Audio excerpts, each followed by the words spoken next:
Your voice is your power. Your words are powerful.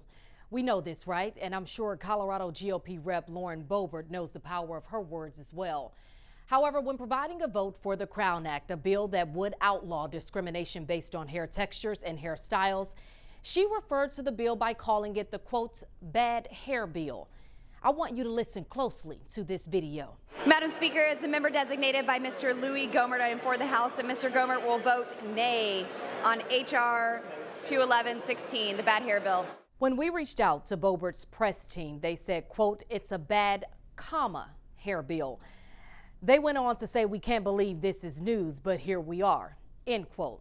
Yes, you're right, here we are. That less than 1 minute statement using those two words, bad hair, right after one another, well, it opened a deep wound that is still evident in Black culture.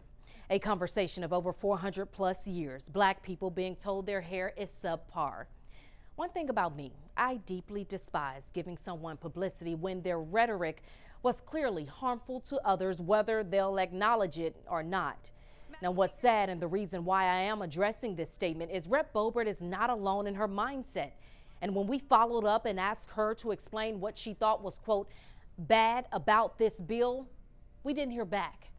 The fact that you used that language and walked away from the podium like it's nobody's business, that is not okay. And it is my business and the business of hundreds of other Black men, women, and children whose hair has been used as a weapon against their character.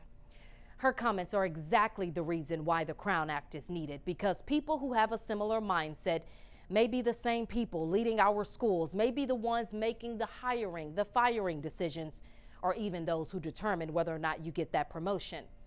Hair is a Black woman's crown and glory, but the history of our hair can be complicated for some to understand. That history is rooted in racism. When Africans were stolen from their native countries and enslaved, one of the first things that happened when people were put onto those slave ships was that their hair was shaved. That's information from Ayanna Bird, a journalist who co-authored the book Hair Story, Untangling the Roots of Black Hair in America. Speaking of America, we have to do better. We cannot use our words to demean an entire group of people and use those same tongues to ask for compassion for a separate group. It just doesn't work that way. If you are ever in the presence of someone who demeans a group of people for anything, let alone because of a trait that they cannot change, I urge you to say something or talk to someone who can. It doesn't take much, and collectively we can all make it happen. It's not hard. We just have to do it. I'm Tashara Parker.